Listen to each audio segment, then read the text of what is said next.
So we've finally reached the point in trial for closing arguments, and what this essentially means is it's an opportunity for the state of Tennessee to go through, talk about the evidence a little bit, reflect on some of the witnesses, because it's been a pretty long, almost 2 weeks. The state will go first, then one of the defense attorneys will have an opportunity to go, then the state will go again. And Matt, I'll talk a little more about that in a second, but that's because the state carries the burden of proof. So I think each of you should have a jury instruction pamphlet in front of you. I'm going to ask you if you flip to page number 6. It covers the burden of proof. And it seems like it's a common misnomer for the burden of proof to appear to be higher than it actually is for the state of Tennessee. And don't get me wrong, it is a high burden, and we gladly carry that burden every step of the way. But when you read about reasonable doubt, and that, of course, the burden never shifts to the defense. The burden is always on the state of Tennessee. It is a burden. It's not absolute certainty. It does not require you to say, I don't know 100% what happened. That is not what is required by the law.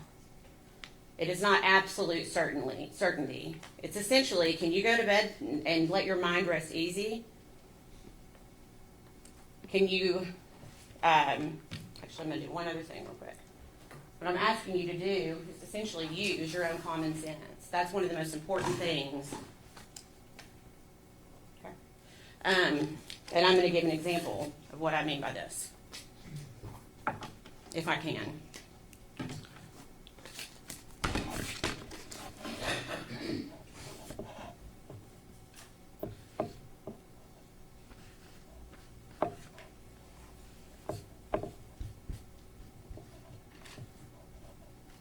It's like Wheel of Fortune, okay?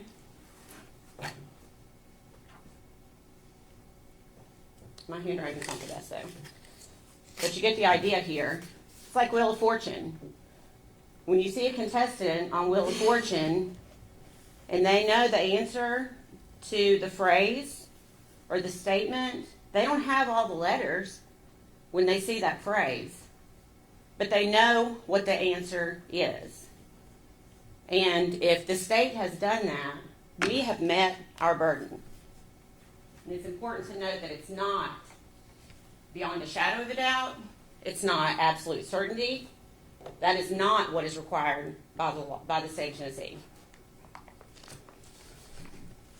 So that brings me to some of the arguments that Mr. Scott has made through this trial. They might be on that same page. Probably should have written it.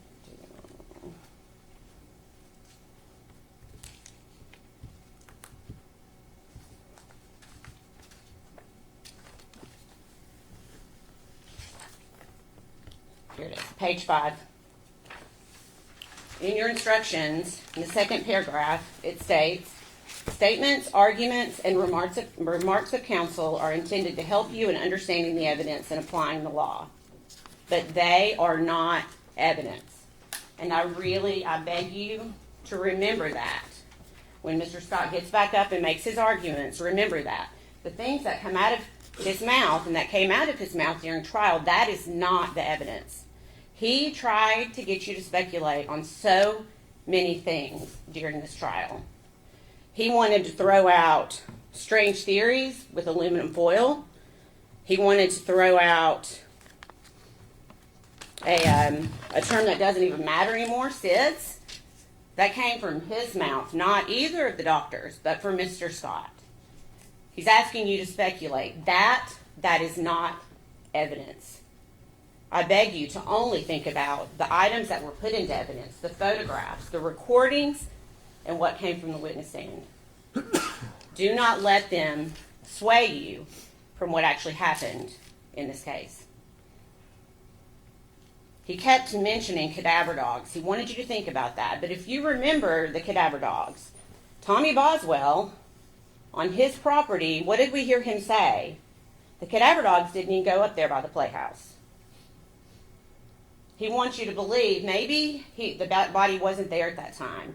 He's trying to throw you off, but he didn't show anything. There's no proof. There's no evidence.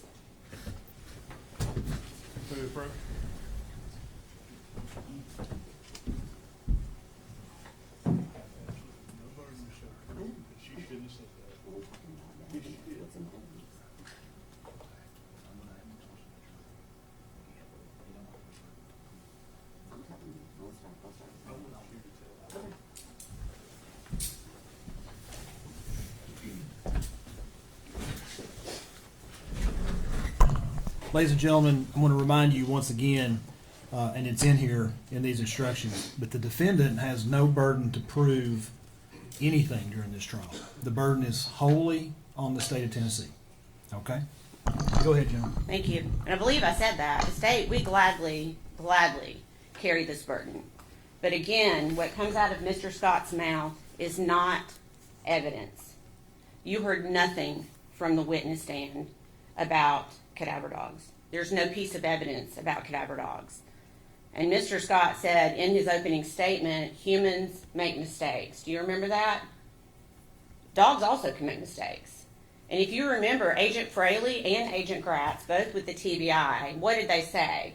They didn't smell anything in that playhouse until they lifted the black bag, and immediately the smell of decomposition hit them. I submit to you, cadaver dogs, what do they work off of? The smell of decomposition. Don't let that fool you. Mr. Scott also talked a lot about Hunter Wood. We heard a lot about Mr. Wood in this trial. Again, did we hear any witness from the witness stand that ever saw Evelyn with Hunter Wood? There wasn't a witness that ever saw Evelyn with Hunter Wood. And if you remember the text messages that we saw yesterday from essentially Hunter's own mouth, it's pretty clear that he's yet another victim of Megan Boswell. She was feeding him the same lines that she was feeding every other person in this case. Mr. Scott brought up the theory of an accident, or the word SIDS.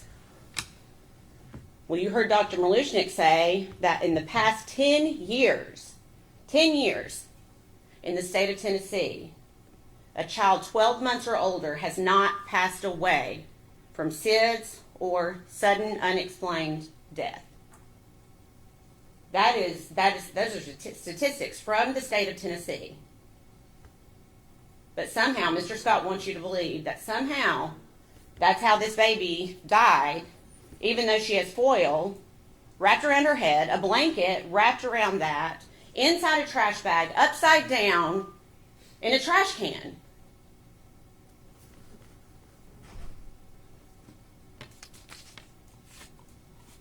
Let's go through our timeline just for a minute. What do we know? We know that Evelyn was okay until November of 2019. We know that Evelyn was seen at Thanksgiving by family. And then Megan Boswell started a new job at the Chicken Shack. What do we know after that? Megan Boswell meets Hunter Wood. And we know that Sue Whitson is probably the last person to ever see Evelyn alive again. You remember the picture that Sue took? This is very likely the very last picture of Evelyn Boswell alive. Not taken by Megan Boswell, but taken by the babysitter. Sue Whitson testified that the last time she babysat was the end of November, early December, which just so happened to coincide with when Megan Boswell met Hunter Wood, a guy that she was hoping might change her life. But Evelyn was in the way. What did we hear? Do you remember Megan's friend, Maddie Broom? We heard a little bit about her. Her brother, Stephen Lawrence, tried to help Megan. She drove her to a few of the interviews. And if you remember, Megan was apartment shopping on December 8th. And on that date, Evelyn was not with her. And so Stephen asked her later, after it's been reported that Evelyn's missing, he says, was Evelyn gone by then? And what did Megan say? Yes. Yes, Evelyn was gone by then. So that takes our window from December 3rd, essentially when Megan Boswell started working at the chicken shack, to December 8th. Evelyn Boswell's 12-month well visit. Do you remember that? Scheduled for December 5th. Megan doesn't call and cancel. She just no-shows. And Casey Saltz, the receptionist there, had to reach out and ask Megan, and Megan gave some excuse, I can't remember what it was, as to why she couldn't bring her, so they rescheduled for the next day. Did Megan show up with Evelyn the next day? No, she didn't. I submit to you, that's because Evelyn was already gone at that point. Casey texts Megan again, and Megan has yet another excuse. The appointment's rescheduled one more time for December 11th, and conveniently, Megan then says, oh, I've decided to change pediatricians. And as we can all imagine, when you change pediatricians, we all know that children have vaccine records and all of the things that come with being, especially that first 12 months of life. They've got a lot of appointments and a lot of vaccinations. So it'd be really, really important to transfer that information to the new pediatrician. Did Megan Boswell do that? No, she didn't. They never got a request from another pediatrician. That was just another line that Megan Boswell told to start trying, I say trying, to cover her tracks. We also know that on December 7th, you saw a text message yesterday from a girl named Haley Marie, and that is the very first time that Megan tells the story her dad has her. December 7th. Keep in mind, Sue Whitson saw Evelyn alive for the last time, and then Megan just stopped showing up. And then by December 7th, she's concocted her plan. And it really explains why so much time goes by. Because I know that's a question we have all had. 2.5 months goes by. 2.5 months. But now we know. We know why. Because Megan Boswell was telling every single person in her family and her closest friends that Evelyn was with her father. So what does a rational person think? Okay, we're glad. I think Tommy even said that from the stand. I was proud of him for stepping up. I was proud of him for stepping up and taking responsibility. But time continues to pass, and you've heard witnesses, in particularly Bailey and Audrey, Megan's closest friends. They were all starting to talk and to think like something doesn't feel right. Just doesn't feel right.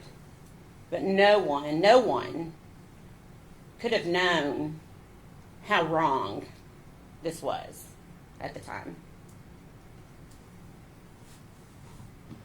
February 2020, finally, Tommy Boswell says, I've had enough. I want to see my granddaughter. Show her to me by tomorrow, or I'm reporting it to DCS. Well, Megan couldn't do that. Megan knew she couldn't do that because she knew where Evelyn was. We all know where Evelyn was.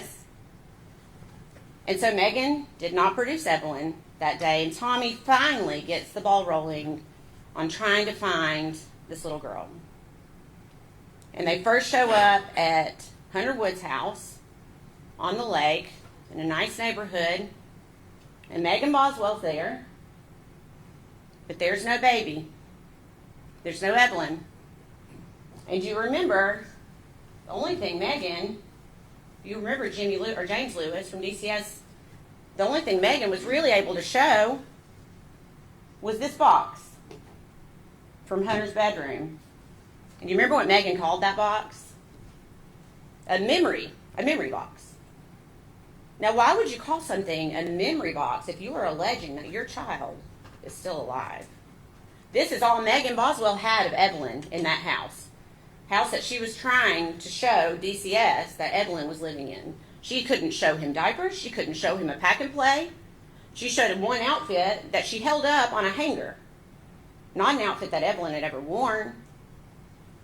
There was no evidence that a child had ever been in that house.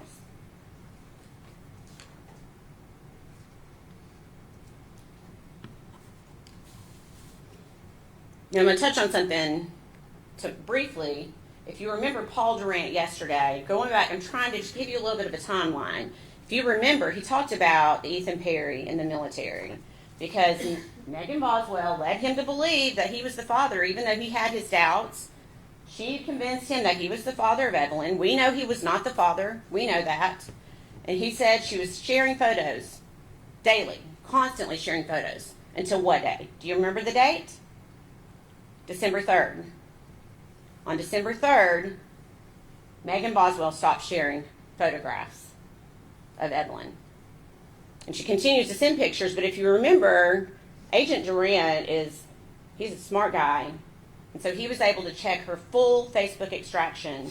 And so she continued to send pictures to Ethan, but they weren't recent pictures.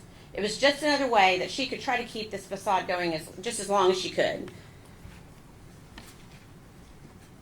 Mr. Scott wants you to believe that Megan Boswell had a rough life. She was in foster care. But Megan Boswell was in foster care because of Megan Boswell, because she would not go to school. She went to foster care because she was truant. And when she left foster care, she went and lived with her dad. And of course, Evelyn was a baby at this point. I think the testimony was from February to March of 2019. And then her dad said, I'm going to get her a trailer, set her up. He bought her a brand new car, buys her a trailer. He's giving her everything she needs to raise this child. And she goes and lives with her mommy, her grandmother, from April until October of 2019. And then finally into the trailer from October to December. I think it's fair to say that she did not live in that trailer with Evelyn for very long.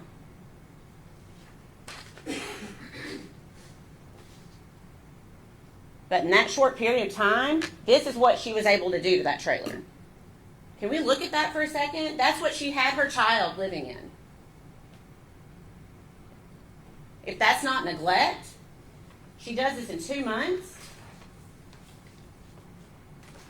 Ladies and gentlemen, I beg you to look at these pictures when you go back in the jury room.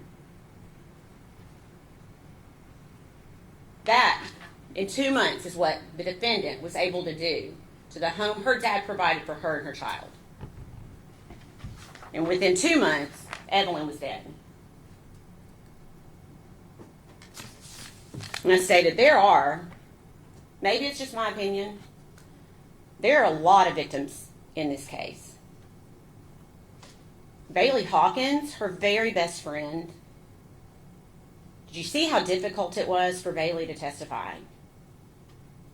To look at someone that she trusted, that she loved. Audrey Gibbs, same thing. They are also victims of Megan Boswell. And they will also suffer for the rest of their lives because of what Megan Boswell, the web that she created for them all to get caught in. Erica Stacy, who cared about Megan and Evelyn so much, is a victim. Gail Kite, the foster mother, she's a victim. Ethan Perry, who's serving his country, doing absolutely nothing other than his job, gets pulled up into Megan Boswell's web because Megan Boswell is only worried about Megan Boswell. And I'll submit to you that Hunter Wood, the person that they would like to blame somehow, is also a victim of Megan Boswell. She starts with first blaming Ethan Perry. She does that for a few days. And when she quickly realizes, gosh, law enforcement can figure out that I'm not telling the truth here, I guess I better tell something different, then she goes to her mom. She blames her mom, her own mother. She's willing to blame all the time knowing. I mean, we know, let's find the picture. We know where Evelyn was.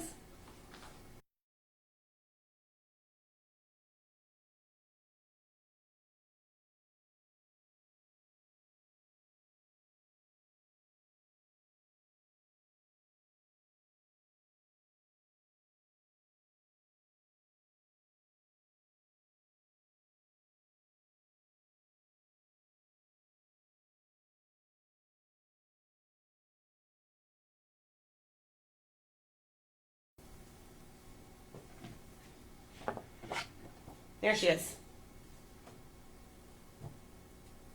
Evelyn Boswell sat there in that trash can for 2.5 months.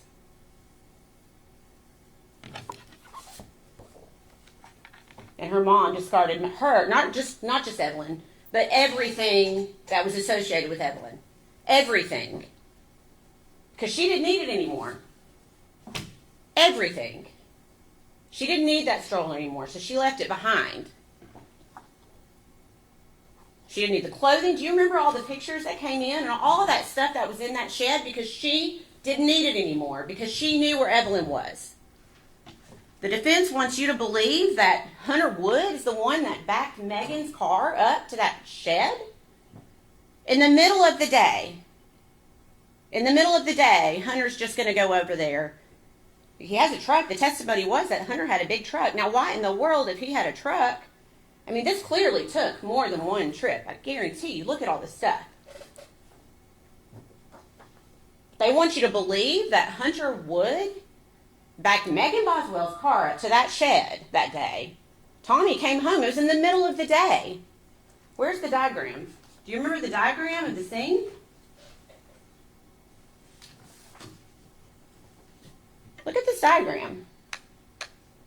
They somehow want you to believe that Hunter Wood pulls up this driveway and comes to this shed right here, right in front of Omani's house. Tommy's house, up on the hill, in the middle of the day. Is that reasonable? What is reasonable? How about that Megan Boswell is the one who drove her own vehicle, the vehicle her dad bought for her, up to that shed, because Megan Boswell is the one who had a key fob. Remember, there's a gate there that only opens with a key fob. That's the only way a car is coming through that driveway. And Megan Boswell lived there. You just heard that she lived at her dad's house and at Omami's house, and so they're not going to be surprised if Megan Boswell is on the property. She's the one who dumped Evelyn's property there. She's the one who took the trash can there. Not Hunter, not anyone else. It's Megan Boswell.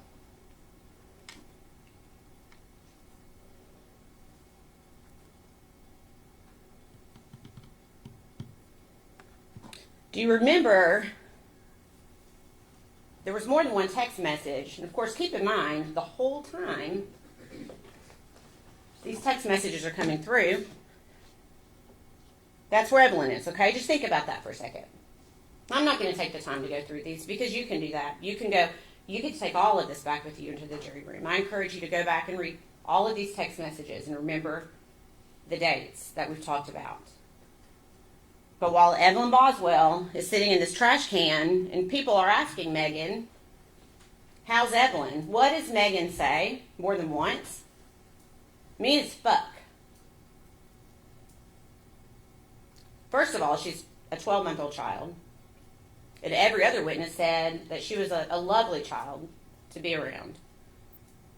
And it's not a very nice statement to begin with, but it's definitely not a very nice statement when your kid is shoved down into a trash can upside down. And you know that.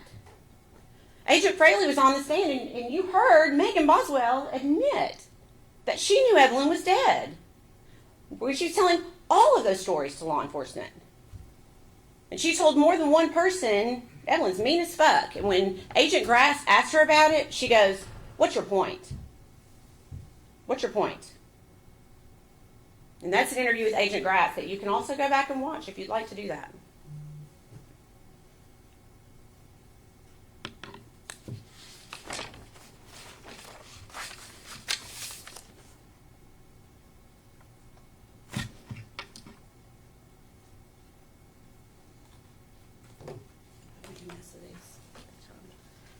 So we saw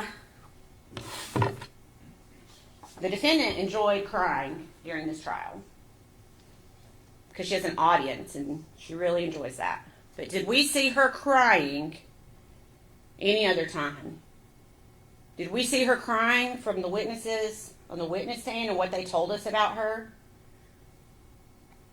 Did we see her crying in the evidence that came in? No, Megan wasn't crying. Do you think she was crying when she filled out this apartment application with Hunter Wood, where they list 3 occupants are going to live in the apartment? And at first glance, we're like, oh, Megan, Hunter, and Evelyn. But that's not what the defendant told David Gratz. Do you remember what she told him? She said the 3rd occupant is the baby she's pregnant with, because Hunter doesn't want Evelyn to live with him. Of course, we could also look at the date on that application, January 4th of 2020, and we also know another reason that Evelyn would not be living with them. Was Megan crying here? In 2020, when she posts on Instagram, so excited for our new home. Think Megan was crying when she posted that? To me, it looks like maybe Megan's just moving on with her life, as if Evelyn never even existed. What about here? Also posted in 2020. Keep in mind, Evelyn's still upside down in a trash can because Megan's not told anyone where she is. She's still spinning her lies. Do you think she sat here when she's picking out furniture for their new house? But she's sad today. She has the gall to sit here and cry today and pretend she can't look at the pictures of what she did to her child. What about this one? Proud of my baby. New 2020 High Country.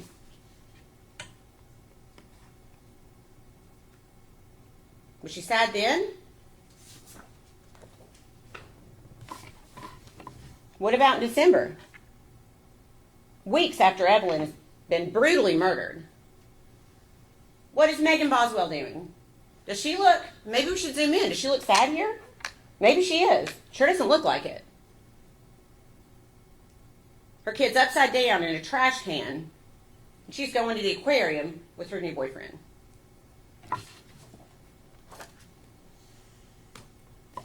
What about here? She doesn't look very sad to me. Hiking in Blowing Rock in 2020. No Evelyn. Evelyn's missing. Still missing at this time. There's Megan hiking with her new boyfriend, moving on with her life. Not crying.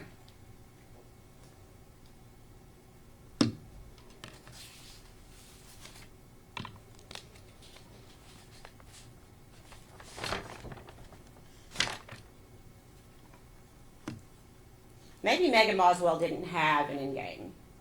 Maybe she didn't know. Maybe she hoped that Evelyn would never be found. But she had to know at some point these stories were going to catch up with her. Ladies and gentlemen, and I'm asking you today, 5 years later, February 2025, to show Megan Boswell that her stories have caught up with her. The evidence shows the defendant. This person is the only person responsible for her child being dead. You heard it straight from Dr. Malushnik. Evelyn shouldn't be dead. Evelyn should not be dead. I believe the defense brought up SIDS, reflux, rollover. I believe they even brought up a tongue tie as being a possible cause of death for Evelyn. How does that result? Any of those things. You know, he said in the beginning, the state can't even prove how she died. Are you kidding me? How does that end up with a baby in a trash can? The DNA. Let's talk about the DNA for a second. You've got the gloves that are in the trash can. And the defense somehow wants you to believe that gloves will keep fingerprints from happening. And then I guess whoever did that then took the gloves off, cut them up because they're cut up in small pieces and you can look at them when you get back there, and then dispose of them in the same trash can that the baby's in. That doesn't make sense. That doesn't make sense. And funny enough, guess what is there? Is DNA that matches Megan Boswell, that matches Evelyn. Go back through the testimony. There's not one piece of DNA, not one, that shows anyone, not Hunter Wood, not anyone else other than Megan Boswell is associated with that trash can, the evidence in the trash bags. And you heard Marla Gray, the DNA expert, talk about the mixture of DNA on some pillows that were found in the shed. And you also heard her say that that could even be from the person who made them in the factory. Or it could be from the person who touched the pillow at Walmart when they were trying to decide if they were going to buy it. It wasn't even enough DNA to test. So don't be led to believe that because of that, there's some unknown stranger who did these things. Look at the evidence. Look at the evidence that's in front of you. We have evidence. We have shown you the evidence. Don't think about the speculation. Don't think about the what ifs. Look at the evidence. Some really, really good. If I could, can I see the trash can for just a second, please?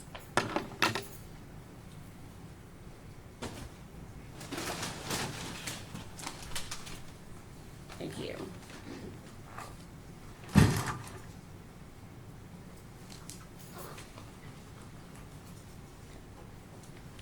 Whose fingerprints were on the trash can? Do you remember what Agent Hoover said from the TBI yesterday? Of course, he's removed the rim. He talked about how it's smooth under the rim. If you're going to carry a trash can, how do you pick it up to carry it? Under the rim. Whose fingerprints were under that rim? Megan Boswell. Megan Boswell's fingerprints were under that rim.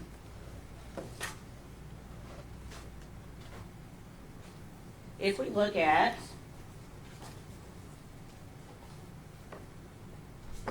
Exhibit 17, can you see the black trash bag there? Whose fingerprints are on that trash bag? Megan Boswell's fingerprints. And you heard Dr. Malushnik say, and I think you can see for yourself, that trash bag's not just gently placed down into the trash can. It has been forcefully, and it's a hard image. It's a very difficult image to think about. But that's the evidence that we've been left with, that black trash bag was placed on top of Evelyn in the white trash bag. And it was forcefully pushed down.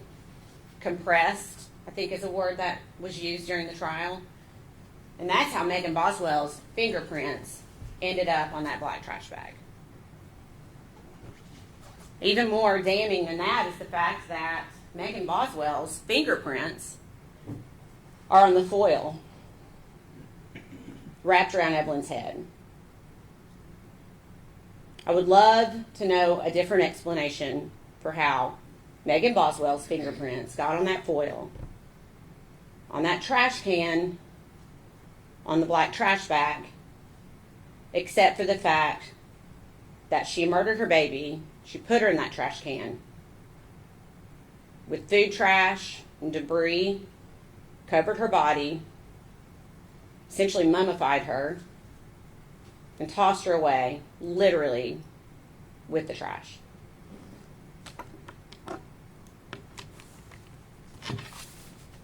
Mr. Scott would like for you to think that the doctor's testimony, just that they shouldn't be able to just decide things in a vacuum. He kept mentioning, well, what if a child's dead on a table? And I think we all know that is not how doctors operate. Doctors operate off of medical histories and any information they can get. And that's what both doctors did in this case. They took everything, her birth records, her pediatric records, the scene itself, before they came to their conclusion. They don't operate in a vacuum. I think those were the words that Dr. Malushnik used, is they do not operate in a vacuum. And they determined what? Both doctors agree that this was a violent homicide, and that Evelyn Boswell died from some sort of asphyxiation. So, suffocation, I guess, is the easiest way to say it. So if it was not for, say, the position of her body upside down in the trash can, that could have killed her. Well, say it wasn't that. Then maybe it was the blanket that was pulled up over, remember that? How it was tightly pulled up over her face. That could have been what it was. Or it could have been upside down in the trash can. Could have also been the trash bag that she was placed inside of, where she was unable to breathe. Could have been the foil that was wrapped around her head. Could have been the trash can itself. If you remember, the doctor testified that her face was compressed up against the side of the trash can. And her body was in a reverse S curve, to where her head was so far bent back into a reverse S because of how the defendant compressed her body down into the trash can. Forcefully compressed her body down into the trash can. Her head and neck were wrapped so tightly with foil that even when they removed the foil, you could still see the impression of the foil on her face. You could still see the trash can form still to her face.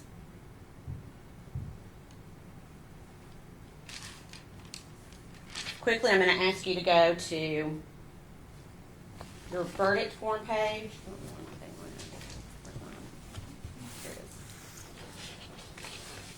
And it's going to be probably at the very end of your packet. Page 50 is where it starts.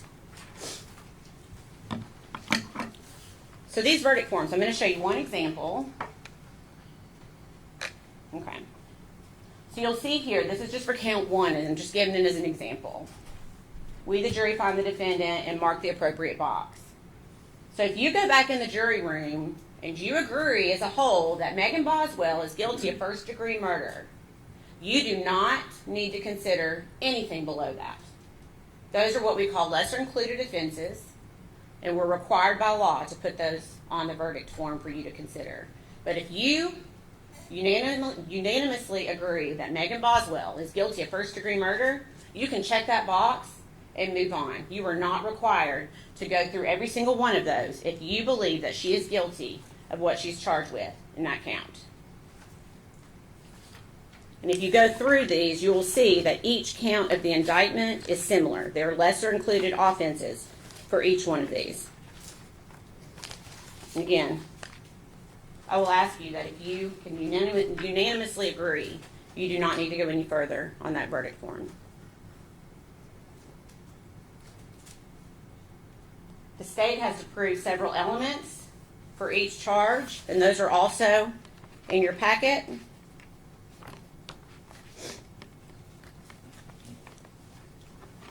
Count 1 is premeditated first-degree murder, that the defendant unlawfully killed the victim, that the defendant acted intentionally, and that the killing was premeditated. The next page defines premeditation for you as an act that was done after the exercise of reflection and judgment. It means that the intent to kill must have been formed prior to the act itself.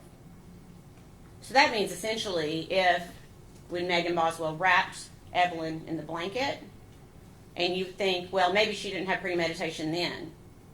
She could have formed premeditation in the time where she applied the foil, or premeditation in the time that she put her in that trash bag, or premeditation in the time that she pushed the next trash bag on top of her body.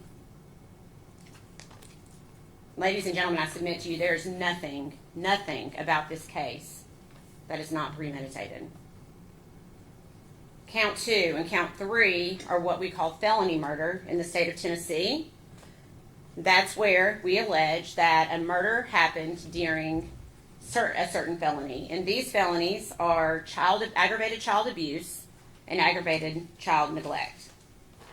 Again, those go hand in hand with premeditated first-degree murder.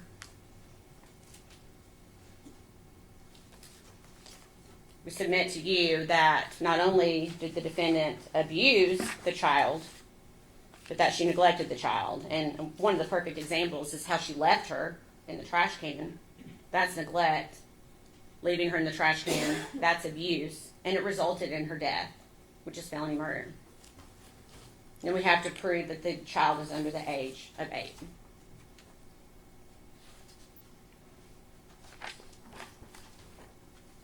There are many counts of false report. Page 29, I think, is where it starts. And it's counts, I believe, 7 through 17. The state must prove that the statement was made by the defendant, that it was made in response to a legitimate inquiry by law enforcement, and that it concerned a material fact about the incident within the officer's concern. And if you remember, the defendant herself admits more than once that what she told the police was not true. So I submit that the state has proven each of those counts. Count 19, abuse of a corpse, page 30. The state must prove that the defendant mistreated a corpse in a manner offensive to the sensibilities of an ordinary person, that she acted without legal privilege and acted knowingly. And I think that count speaks for itself, along with count 20, which is failure to report a death.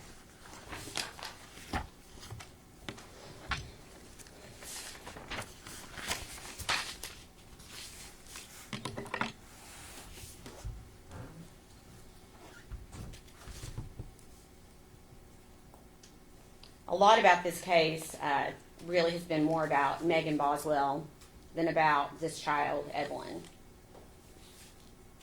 But Evelyn mattered.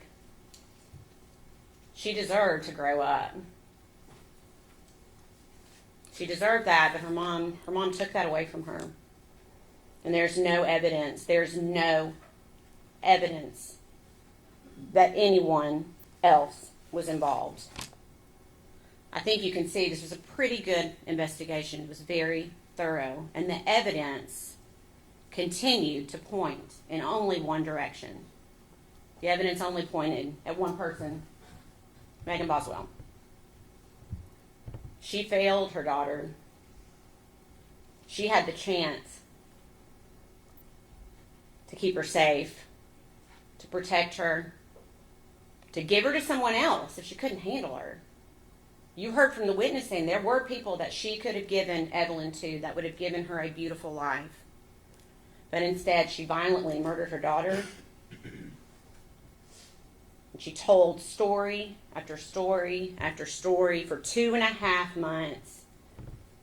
And maybe the worst part is that she just went on with her life as if Evelyn had never even existed. But Evelyn did exist. Evelyn is a real person. And Megan Boswell should not be able to go on as if Evelyn did not exist. There are things we will never know about what happened. None of us will ever know everything. But I think it's fair to say that we do know that Evelyn was in the way. She was in the way of Megan Boswell living the life that she thought she deserved, that she wanted to live. So Megan removed her. It's as simple as that. So today, 5 years later, almost 5 years to the day that Evelyn was reported missing, we are going to ask that you hold Megan Boswell accountable for what she did for her child. I submit to you the state has proven every count and every element of every count beyond a reasonable doubt. And we are going to ask that you return a verdict of guilty. Thank you, General.